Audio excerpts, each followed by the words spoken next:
We're back here to the Neil Haley Show, and a topic about hormone imbalance. I have no idea about it. That's why my expert's going to teach us about it, Dr. Deborah Matthew. Dr. Deborah, thanks for stopping by. How are you? I'm great. Thanks so much for having me. Okay, so let's learn a little about your background, how many years you've been doing this, and a little bit about yourself. I know you've been on a lot of great shows, TV, radio. So tell us about you. Yeah, I got a message that I really want to share. So, I was exhausted all the time. I was freezing even in the summer in North Carolina. I was shrieking at my kids all the time. I had no patience. And I felt like the worst mom. I felt so guilty for always flying off the handle. And I didn't understand what was wrong with me because I am a medical doctor, but I knew that something wasn't right with how I was feeling. And honestly, nothing that they taught me in medical school helped me understand what was going on with me. And my poor husband had to put up with me. He didn't really know what was going on with me either, but he actually came across a book that he thought I ought to read. And this book was written by Suzanne Summers. And I have Suzanne on my show, so do you? Yeah. But as a doctor, I don't want to get my medical information from celebrities. So I didn't really want to read that book. But when I knew that I had to do something, I knew that something was wrong. And when I read the book, it completely changed my whole life because I read about all these stories about women who felt just like me. They knew something was wrong. And then I read about how much better they felt when they got their hormones back in balance. And it opened my mind, and suddenly how I was feeling made total sense. And it really allowed me to see that there's another way that we can help people besides just always prescribing prescription medicines. And so I completely retired from my old job. So this is 15 years ago now. And for the last 15 years, I've worked with thousands of men and women to help them get their hormones back in balance so they can have energy. And I got my energy back. My kids got their mom back. My husband got his wife back, and I got my life back. Interesting you talk about that. And so before I got some great series of questions I could ask, but now as I've done over 7,000 plus interviews, and now you're going to take me down the road the way I want it to be taken down the road now with that great explanation. I think that the problem that's happening is we think big pharma and different things are going to cure us. And I have certain situations where I've decreased my swelling just taking oregano. I have, just cut back and eat more healthy stuff and stop drinking soda, stop doing different things. And I'm 49. My body looks like I'm in my 30s. And it was that simple of changes that were made. So take me down the road of what you see as, I guess, the things when we have a hormone imbalance. What do we see? Yeah. So the problem is that a lot of times things are subtle. So we can feel tired. And Mhm. honestly, there's a pattern that we see a lot in fatigue, which is that it gets hard to get out of bed in the morning. Like the alarm goes off and you press snooze maybe a couple of times and you kind of drag yourself out of bed to the coffee pot because caffeine actually gives you a little boost of cortisol, which is one of the hormones that gives you a little bit of energy. And then a lot of times we're okay for, once we get going. And then Yeah. we get that slump in the afternoon, 2, Yes. 3, 4 o'clock. You need more caffeine or sugar or something to get you through till supper time.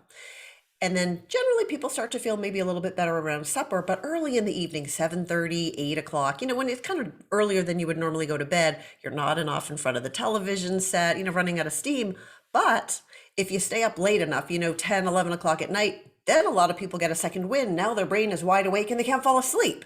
And then that darn alarm clock comes just too soon. So this pattern of energy over the day is so common. A lot of people will really be able to relate to that.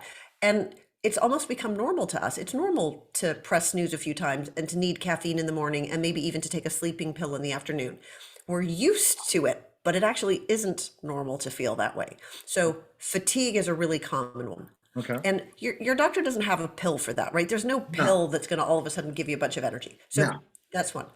Another one is mood. So anxiety, depression, irritability. It's a really common problem. We do have pills that we hand out very frequently for these issues, But depending on the circumstances, sometimes it can be a hormone problem. So maybe if it's okay with you, can I just give a couple of scenarios Sure. for where this may be true? So for me, I was the irritable one. I was shrieking at my kids, but I was also waking up in the middle of the night with panic attacks for no reason. Like if you have something really to be anxious about, maybe it's okay to feel anxious, but there was nothing going on.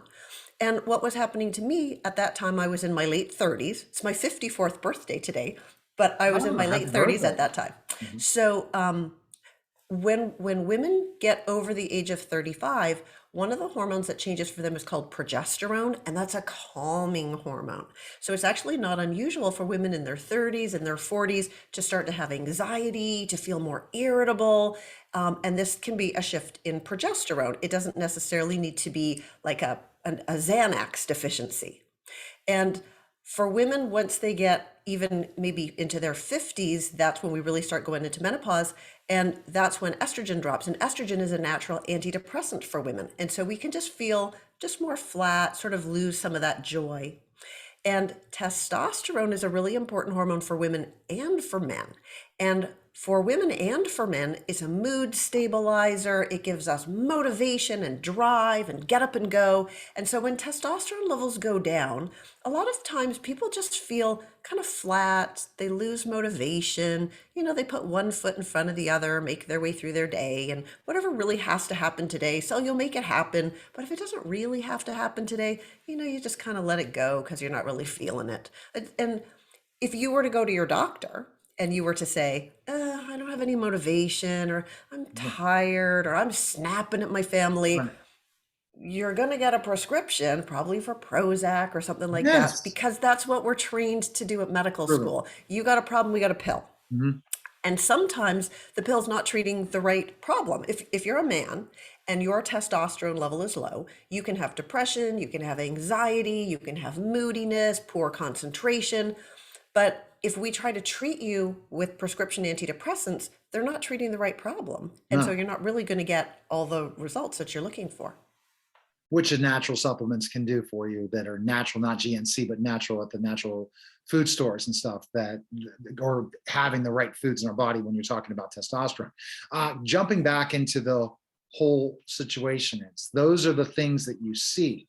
And then when you're talking about the latter, the stuff that really leads to, hey, get on Prozac, get on some sort of depressive medication, you're not treating the problem.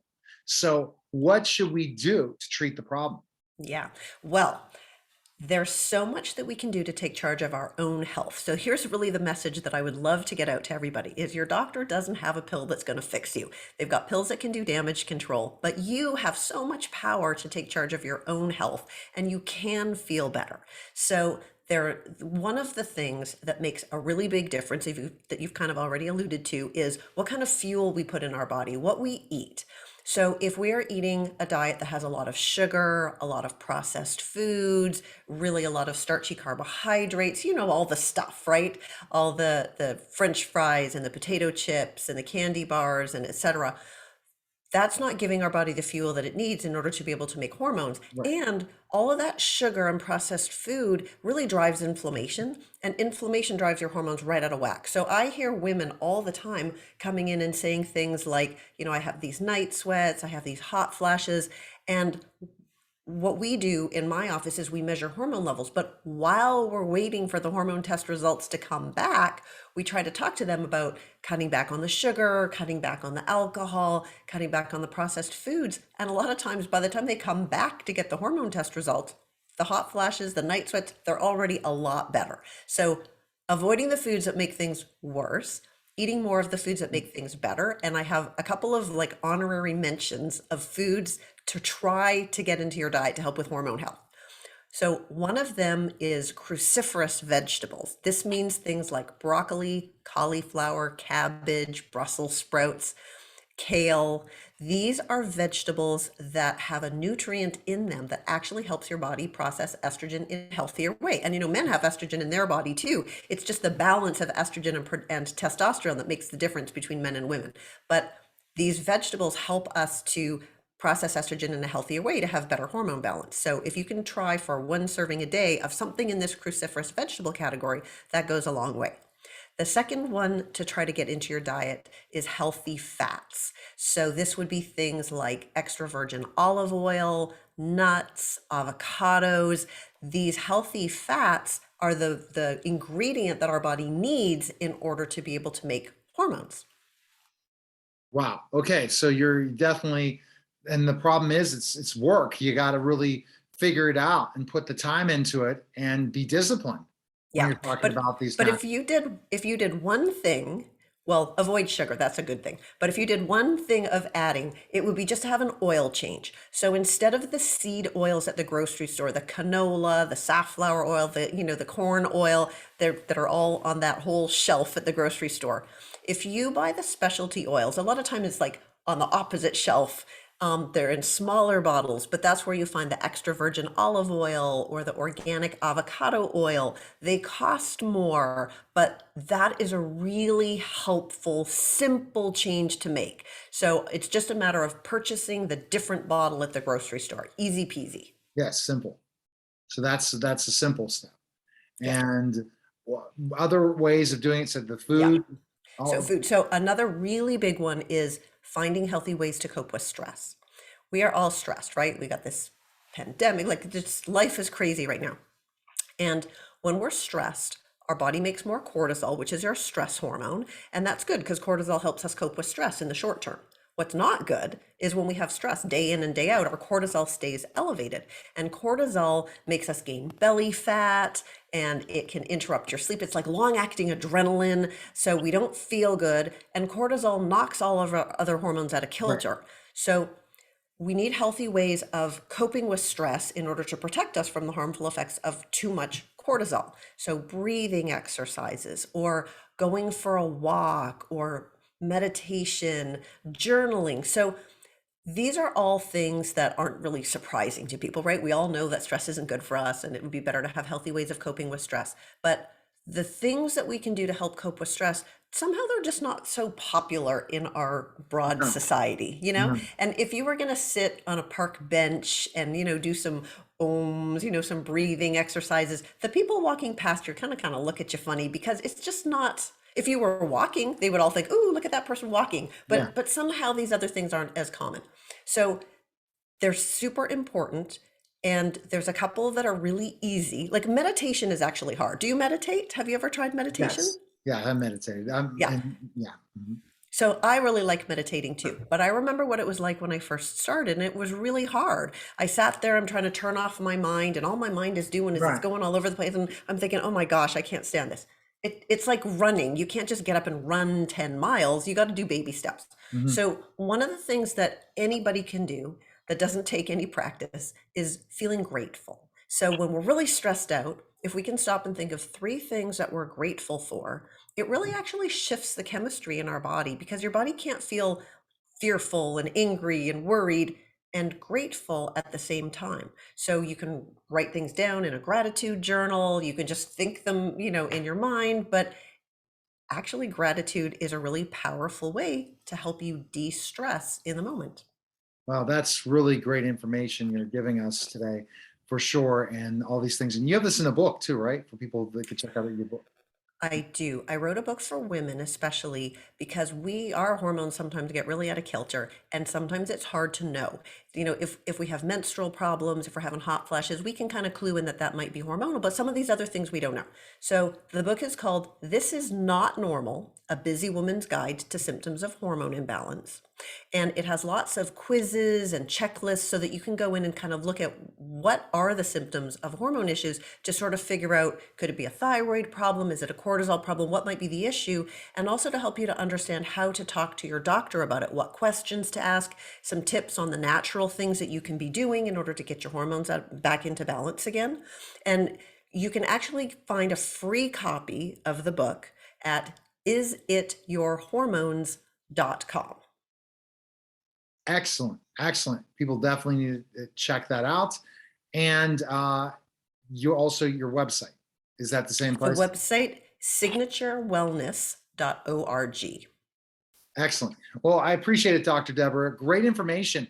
And I think the women need to delve into the book more because, again, a lot of these types of symptoms they deal with, and they got to see but all these are great advice for all women and anyone to have those high nutrient dense foods to eat and avoid the sugars, which is not the easiest thing in the world, and not be as stressed. But if you do practice all these things, you're going to feel younger, healthier, and more helpful around everyone else around you. So I appreciate you coming by.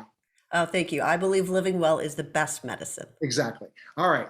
This is you're watching and listening to the Neil Haley Show, and we'll be back in just a moment.